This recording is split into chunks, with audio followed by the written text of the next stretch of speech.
Bismillahirrahmanirrahim. Assalamualaikum warahmatullahi wabarakatuh. Waalaikumsalam warahmatullahi wabarakatuh. Ya, alhamdulillahirabbil alamin wa bihi nasta'inu ala umuri dunya waddin wassalatu wassalamu ala Rasulillah sayyidina Muhammad wa ala alihi wa sahbihi ajmain wa man tabi'ahum bi ihsanin ila yaumiddin. Puji syukur senantiasa kita panjatkan kehadirat Allah Subhanahu wa taala karena di pagi hari ini kita masih diberikan rahmat kesehatan dan kesempatan sehingga kita bisa berkumpul dalam ruang Meet ini dalam rangka mengikuti acara IHT daripada Sekolah Penggerak. Salawat dan salam tetap tercurahkan kepada Nabiullah Muhammad SAW, Nabi yang senantiasa menjadi panutan kita dalam berperilaku keseharian kita, sehingga nantinya kita termasuk ke dalam golongan orang-orang yang dirindukan bersama beliau di surganya Allah. Amin ya rabbal alamin. Pada kesempatan ini, perkenalkan nama saya tampilkan dulu, saya punya ini.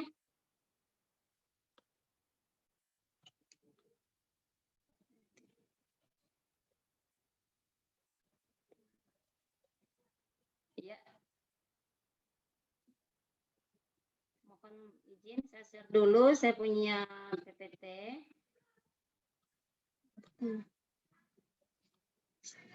So. Iya. Baik, teman-teman peserta. Saya perkenalkan bahwa nama saya adalah Ibu Mas Damanda dari SMP IT Insan Cendekia yang akan mencoba untuk membawakan suatu materi yaitu masalah prinsip-prinsip penyusunan kurikulum operasional di satuan pendidikan. Adapun tujuan yang akan dicapai, yang pertama adalah yang pertama adalah dapat mengetahui tujuan kurikulum operasional di satuan pendidikan. Kemudian yang kedua, mengetahui prinsip-prinsip pengembangan kurikulum di satuan pendidikan. Yang ketiga, dapat mengintegrasikan profil pelajar Pancasila dalam kurikulum di satuan pendidikan. Seperti biasanya, sebelum kita lanjut ke materi, kita akan membuat kesepakatan bersama. Yang pertama adalah menghargai sesama. Dua, satu berbicara, semua mendengarkan. Kemudian ketiga, membuka kamera pada saat Google Meet berlangsung. Jadi seperti dari awal saya sampaikan bahwa materi yang saya bawakan adalah tentang prinsip pengembangan kurikulum operasional di satuan pendidikan. Kurikulum operasional di satuan pendidikan memuat seluruh rencana proses belajar yang diselenggarakan di satuan pendidikan sebagai pedoman seluruh penyelenggaraan pembelajaran. Jadi dalam rangka untuk mencapai tujuan pendidikan Indonesia, visi daripada tujuan pendidikan Indonesia, yang pertama yang harus dilakukan adalah tetap kita di satuan pendidikan tetap membuat yang namanya kurikulum operasional. Tentunya yang isinya ini berbeda-beda sesuai dengan kondisi dan karakteristik daripada satuan pendidikan kita setelah melakukan yang namanya EDS atau analisis SWOT di setiap tahun ajaran. Kemudian prinsip-prinsip pengembangan kurikulum operasional di satuan pendidikan ada 6. Yang pertama adalah berpusat pada peserta didik. Yang kedua adalah kontekstual, yang ketiga adalah esensial, yang keempat adalah akuntabel, yang kelima melibatkan berbagai pemangku kepentingan, yang keenam adalah profil pelajar Pancasila.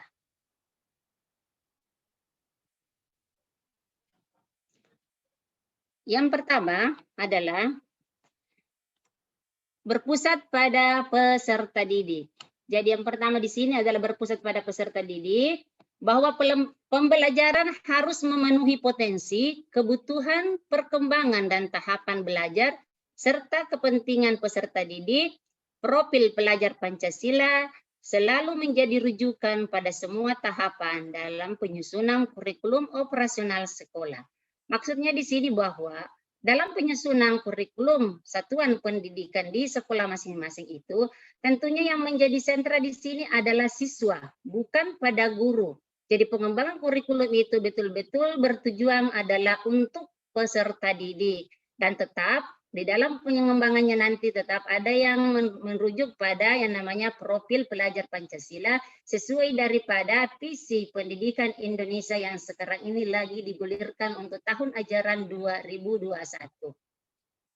Kemudian yang kedua adalah kontekstual. Kontekstual yang dimaksud di sini adalah menunjukkan kekhasan dan sesuai dengan karakteristik satuan pendidikan, konteks sosial budaya dan lingkungan, serta dunia kerja dan industri.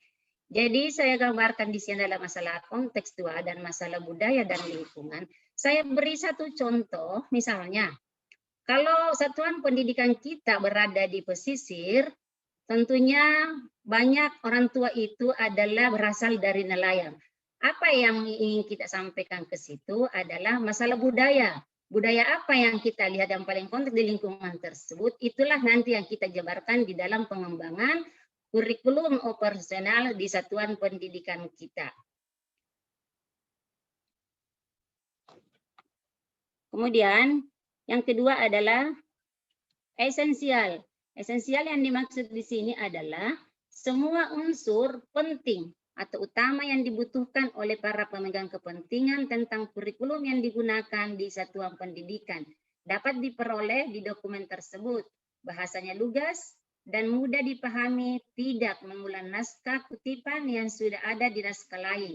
Dokumen tidak perlu memuat kembali misalnya lampiran Kemendikbud seperti struktur dan lain-lain dalam dokumen kurikulum operasional. Jadi esensial ini adalah tetap mengacu pada budaya-budaya yang ada di sekitar di mana satuan pendidikan kita berada.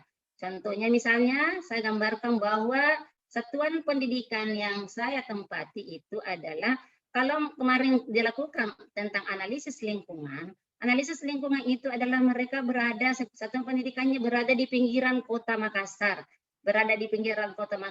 Kemudian pengembangan yang terjadi di sana adalah pengembangan di mana-mana perubahan ada, kemudian kampus semua, pembangunan kampus berada di sekitar satuan pendidikan. Maka yang paling esensial untuk dikembangkan dalam pengembangan peserta didik tentunya adalah yang dikembangkan adalah kemandirian, kemudian masalah kedisiplinan.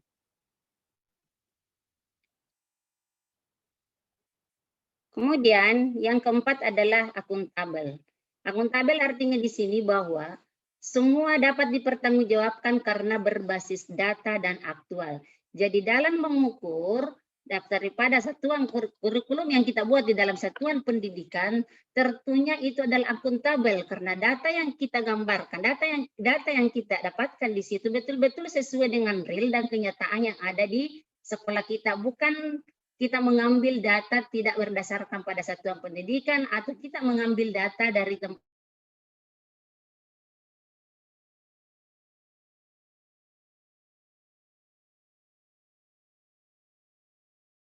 profil yang ada di sekolah kita, masalah guru atau masalah apa saja struktur kurikulum, semuanya harus berbasis data. Kemudian yang kelima adalah melibatkan berbagai pemangku kepentingan. Pendidikan kurikulum satuan pendidikan melibatkan komite satuan pendidikan dan berbagai pemangku kepentingan antara lain orang tua, organisasi berbagai sentra, serta industri dalam dunia kerja untuk SMK, di bawah koordinasi dan supervisi Dinas Pendidikan atau kantor kementerian yang menyelenggarakan urusan pemerintahan di bidang agama, sesuai dengan kewenangannya. Berhubung karena saya ini adalah berada di naungan yayasan, tentunya saya melibatkan di sini pemangku kepentingan, yaitu tetap saya memasukkan yayasan saya, karena yayasan juga mempunyai visi mereka membangun sekolah, tentu ada visi misi yang mereka mau munculkan di sekolah yang dia di mana dia buat, termasuk di yayasan saya itu adalah karena kita swasta, jadi pemangku kepentingan tetap saya libatkan di sini adalah ketua yayasan saya juga sebagai supervisi, di samping dari dinas juga mereka secara internal mereka juga melakukan supervisi yang ada di sekolah. Apakah visi dan misi yang mereka canangkan untuk membangun sekolah tersebut sudah diwujudkan di satuan pendidikan yang saya pimpin. Kemudian prinsip pengembangan kurikulum operasional di satuan pendidikan yang keenam, tentunya tidak terlepas daripada yang namanya profil pelajar Pancasila. Karena ini adalah merupakan tujuan daripada yang namanya Merdeka Belajar, tentunya harus tergambar yang namanya profil pelajar Pancasila. Kemudian sebelum saya lanjutkan, teman-teman semua atau teman-teman kepala sekolah yang hebat, baik mungkin kita breaking dulu supaya sebelum kita lanjut materi, masih ada sedikit materi yang saya ingin sampaikan. Saya mau teman-teman semua kita breaking dulu. Kalau saya tidak, kalau teman-teman pernah mengingat Balonku Ada 5, lagu yang dari TK? Masih ingat, Bu? Masih ingat? Ya. Masih Kalau ingat. itu kita menyanyi bersama-sama, huruf terakhir dari setiap kata kita ganti menjadi huruf O. Ya. Boleh. Ya. Kalau gitu kita mulai sama-sama kita menyanyikan tentang balonku ada 5. Kita huruf terakhirnya diganti menjadi O. Jadi balonku ada 5. Bisa? Ya. Bisa. Nah, kita mulai sama-sama. 1, 2, 3, dimulai. Balonku ada 5.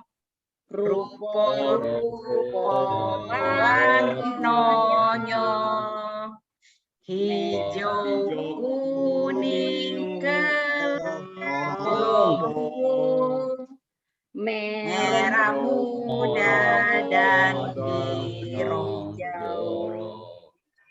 Meletus balon hijau dor, Hatiku sangat kacau.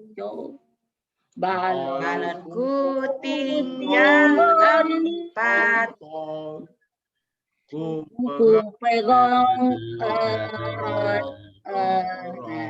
Iya, terima kasih Bapak Ibu semua. Terima kasih telah berpartisipasi dalam ikut di dalam berikut ini secara aktif. Baik, kita kembali kepada materi selanjutnya. Ya, sekarang kita masuk ke dalam pelajar Pancasila. Nah, di yang pertama tadi ada yaitu bertakwa kepada Tuhan Yang Maha Esa, kemudian mandiri, bernalar kritis, kreatif, bergotong royong, dan kebinekaan global. Saya sedikit menggambarkan bahwa pelajar yang namanya profil pelajar Pancasila sebelum digulirkan ini memang sudah terintegrasi, mungkin di satuan pendidikan kita semua sudah terintegrasi. Yang mana yaitu bertakwa kepada Tuhan Yang Maha Esa. Di pembiasaan-pembiasaan yang terjadi di satuan pendidikan saya itu, awal anak-anak mereka datang itu tetap mereka berkumpul di musola, mereka melaksanakan dulu sholat duha, kemudian mereka merojaah hafalan, kemudian mereka melakukan zikir pagi, dan kalau kemudian hari Jumat itu mereka melakukan yang namanya Jumat Berkah. Jadi ada tim dari OSIS yang ditunjuk bagian ketakwaan itu melakukan. Jadi saya menganggap bahwa bertakwa kepada Tuhan Yang Maha Esa dan berakhlak mulia itu sudah tergambar terintegrasi dalam keseharian di sekolah kita. Mungkin juga teman-teman sebagai sekolah penggerak kita semua ini sudah kita lakukan di sekolah kita.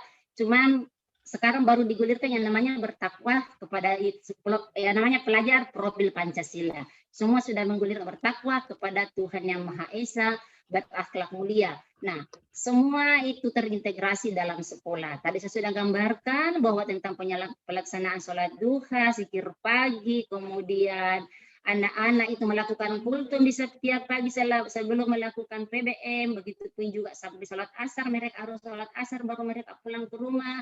Kemudian yang berakhlak mulia mereka melakukan kunjungan sosial terhadap teman-teman yang sakit, kemudian sampai 1 minggu mereka sakit, mereka melakukan kunjungan sosial. Itu yang saya gambarkan tentang bertakwa kepada Tuhan Yang Maha Esa. Nah, di dalam kemandirian anak-anak kami di sekolah, terutama pengalaman saya di satuan pendidikan saya sendiri, kemandirian itu tergambar dalam kegiatan mabit yang dilaksanakan di sekolah kami. Di sekolah kami ada namanya program itu namanya mabit. Mabit itu adalah malam iman dan takwa. Kemandirian ini dibiasakan anak-anak untuk memasak sendiri, membuat makanannya sendiri, tidak membawa bekal dari rumah, dan mereka itu adalah di situ juga dimunculkan kegotong royongan bagaimana mereka berkolaborasi dengan temannya untuk menghasilkan suatu makanan yang mereka bisa makan pada malam itu. Jadi tanpa ada bekal yang mereka bawa dari rumahnya. Kemudian dalam hal kebinekaan global, di sekolah kami dalam hal kebinekaan global, itu tergambar dalam setiap, bukan dalam setiap, ini menghampiri lagi kegiatan. Ada namanya itu kebiasaan di sekolah kami, tetap apalagi namanya, tetap kami memberikan partisipasi anak-anak untuk membayar, untuk apalagi melakukan pemotongan hewan apalagi satu sapi kurban. Itu sumbernya itu adalah dari infak anak-anak sebagai satu bentuk pembelajaran. Mereka menyetor di ini mulai ini Senin tidak kita lagi dalam kondisi seperti ini, anak-anak itu membayar ke sekolah berapa kemampuan mereka sehingga dapat menutupi pembelian satu sapi kurban. Satu sapi kurban itulah yang kami ambil, kemudian kami lakukan pemotongan misalnya di hari kedua anak-anak menyaksikan sapi kurbannya itu, kemudian mereka bagikan di sekitar sekolah. Walaupun ada di sekitar sekolah kita beragama Kristen, tetapi tetap kami akan memberikan daging kurban sesuai dengan takaran yang harus diberikan sebagai penerima. Jadi mereka saling di sekolah, di belakang sekolah itu ada beberapa satu kelompok yang beragama lain dengan yang ada di sekitar kita, tetapi mereka kami saling menghargai di antara mereka. Kemudian yang masalah kreativitas, alhamdulillah kalau kreativitas anak kita bangun, yaitu kemandirian tadi saya sudah katakan, kemudian kreativitas daripada anak-anak. Anak-anak kalau misalnya mau melakukan outbound, sekolah kami melakukan tidak meminta daripada orang tua sumbangsi daripada komite sekolah untuk pembayaran transport atau kegiatan pembayaran transportnya atau apa saja yang mereka bawa, tetapi kami memberikan kesempatan anak-anak untuk berpikir. Mereka harus berpikir apa yang dilakukan supaya mereka mendapatkan dana, tidak meminta uang kepada orang tuanya. Akhirnya apa yang dilakukan oleh anak-anak? Mereka melakukan yang namanya pasar. Mereka pergi menjual, karena kebetulan sekolah kami dekat dari GOR, setiap minggu itu mereka ke sana menjual es teh, menjual puding.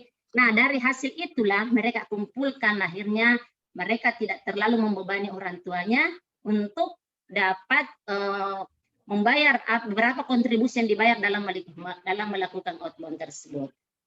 Baik Bapak Ibu sekalian, kepala sekolah yang hebat, mungkin sampai di sini mungkin materi yang saya bisa paparkan.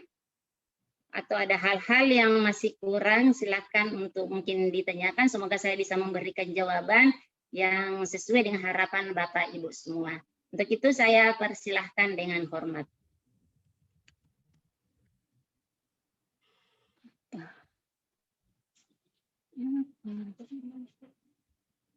Baik, Bu. Pada saya, Bu. Iya, silakan Pak. Pak Nasir.